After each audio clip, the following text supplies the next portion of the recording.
Yes, Amaravati కానీ మునిగిపోయిందంటే వాళ్ళని అక్కడే సమాధి చేయాలి ముఖ్యమంత్రి చంద్రబాబు నాయుడు గారు. అక్కడే సమాధి చేసేయాలంటే వాళ్ళు అమరావతిలోనే సమాధి చేయాలన్నారు మునిగిపోయిందని ఎవరన్నా అంటే. మరి ప్రభుత్వం చేపల గురించి మాట్లాడారు. మరి ప్రభుత్వం ఏం చేసిందంటే అమరావతిలో తుళ్ళూరు మండలంలో 11 గ్రామాలకు వరద సాయం అందించింది. మునిగిపోయిందని వరద సాయం అందించింది సార్. 1039 మందికి 80 లక్షల వరద పరిహారం చెల్లించారు. లంక గ్రామాలను పక్కన పెట్టారు, వాళ్ళకు కూడా చెల్లింపు చేస్తారట. ఏ గ్రామంలో ఎంతమందికి ఎన్ని లక్షల సాయం చేశారనేది ఇది.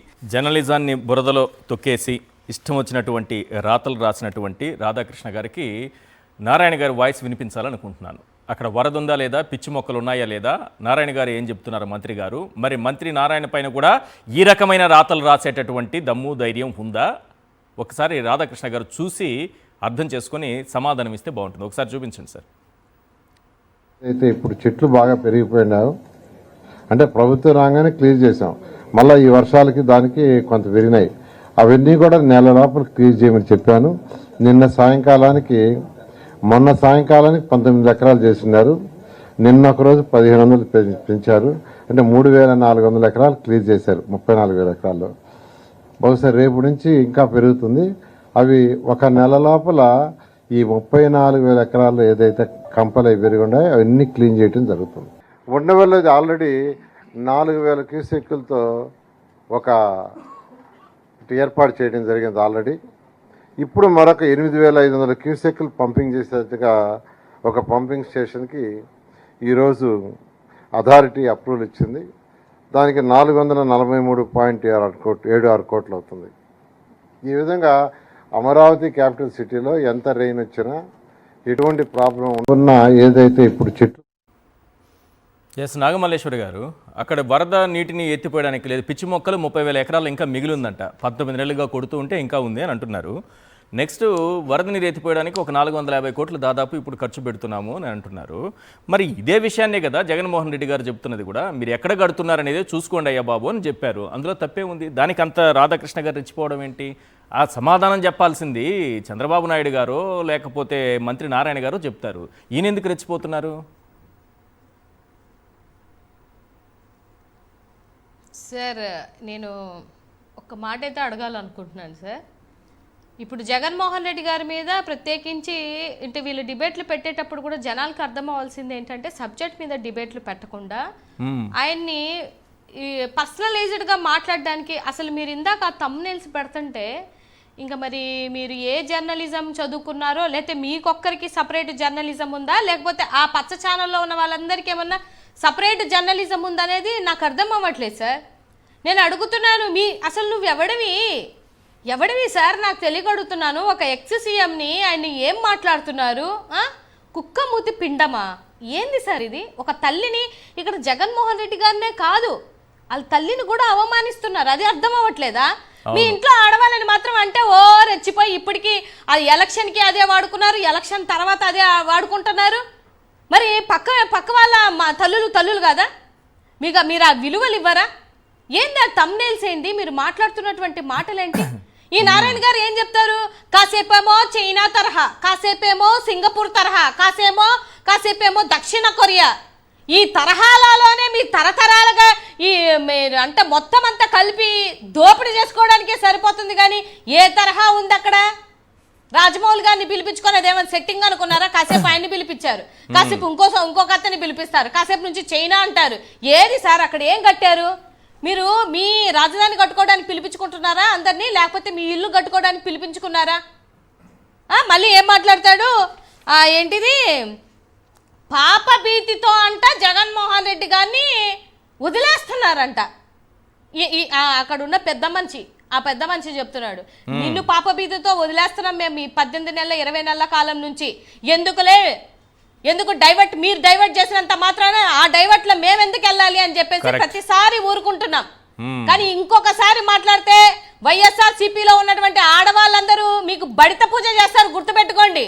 జగన్మోహన్ రెడ్డి గారిని అన్నా, వాళ్ళ తల్లిని అన్నా, ఇక్కడ ఎవరు కూర్చునే వాళ్ళు, ఊరికే ఖాళీగా కూర్చునే వాళ్ళు లేరు. మహిళలకి విలువివ్వరు. ఒక్క రోజన్నా ఒక ఆడబిడ్డ చచ్చిపోతే కూర్చొని ఎక్కడైనా సక్రమంగా ఒక డిబేట్ పెట్టారా? ఏజ్ వచ్చింది, పెద్దవాళ్ళు ఏమనకూడదు, లైన్ దాటి మాట్లాడకూడదు. ఇక్కడ మీరు అక్కడ జగన్మోహన్ రెడ్డి గారు మాకు చెప్పబట్టి మా చేతులు కట్టేసి మేము కూర్చొని రాజ్యాంగబద్ధంగా అదే ఛానల్లో మీరు మాత్రం నోటికొచ్చినట్టు అదే ఛానల్లో ఆ మధ్య చూశాను, ఒక వ్యక్తి మాట్లాడుతున్నారు, ఆయన లేస్తే కూర్చోలేడు, కూర్చుంటే లేవలేడు అనుకుంటా, ఏజ్ అలా ఉంది. జగన్మోహన్ రెడ్డిని నక్సలైట్లను కాల్చి చంపినట్టు కాల్చి చంపాలట. పబ్లిక్గా చెప్తున్నాడు అతను డిబేట్లో.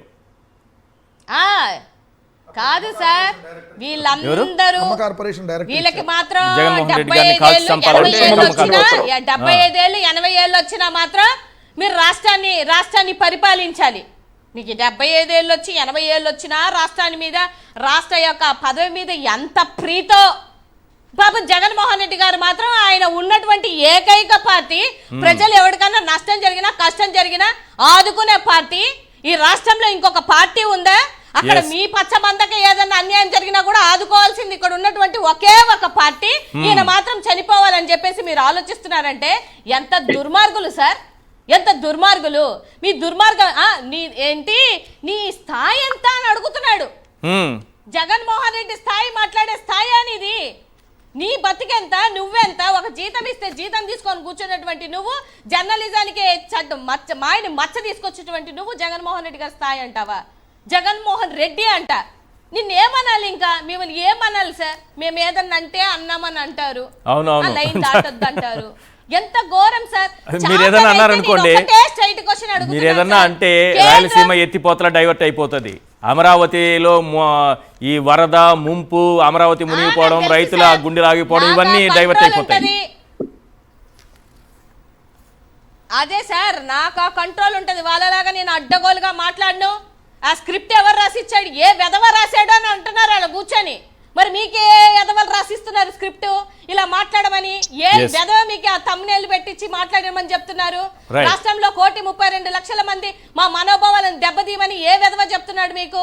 నేను ఒకటే క్వశ్చన్ అడుగుతున్నాను సార్, అమరావతి విషయంలో కేంద్రం ఎందుకు చట్టబద్ధం చెయ్యలేదు? సమాధానం చెప్పే ధైర్యం ఉందా లేదా మీకు? దాని మీద డిబేట్ పెట్టే ధైర్యం ఉందా లేదా? జీవోలో ఎప్పటికి కంప్లీట్ చేస్తానని చెప్పారు, ఇప్పటికి ఎంత అవుతుంది? అంతేకాకుండా విద్య, వైద్యం, ఓల్డేజ్ హోమ్లు కడతానన్నారు, ఇప్పటి వరకు ప్లాట్లే ఇవ్వలేదు. ఇంక విద్య, వైద్యం ఏం కడతారు సార్? నాకు తెలియక అడుగుతాను. అసలు ఆలోచించే వ్యక్తులకైనా అర్థం అవుతుందో లేదో.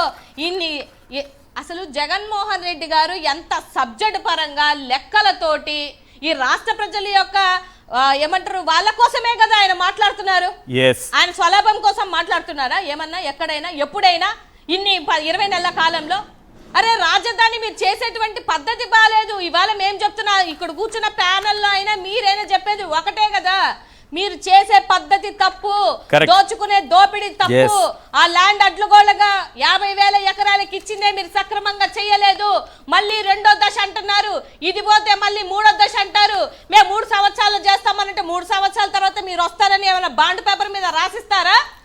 మిమ్మల్ని అక్కడ ఉన్నటువంటి అమరావతి రైతులే మిమ్మల్ని 3 సంవత్సరాల తర్వాత తీసుకొని వచ్చే ప్రసక్తి అయితే లేదు. నేను నిజంగా చెప్తున్నా, రైతులందరూ ఆలోచించండి.